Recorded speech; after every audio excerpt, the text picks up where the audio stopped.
Having faith in God is reasonable. Placing your trust in Jesus Christ is the surest way that I know of to lead a fulfilling and fruitful life. But living out your faith is never going to be easy.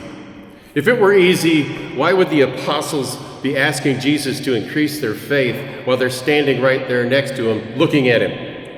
And Jesus tries to help us understand. He says, if you had the faith of a tiny mustard seed, you could tell that tree over there to jump into the ocean and it would do it. Well, he's speaking in hyperbole, overstating something to make a point, because the measure of our faith is not how well we can get trees to jump into the ocean. The measure of our faith is our trust in God, in his greatness and his ability to do anything, and the fact that he is inviting us to participate in what he's doing. God's love is unconditional, we know that, but his grace actually is not. We must open ourselves to receive God's grace.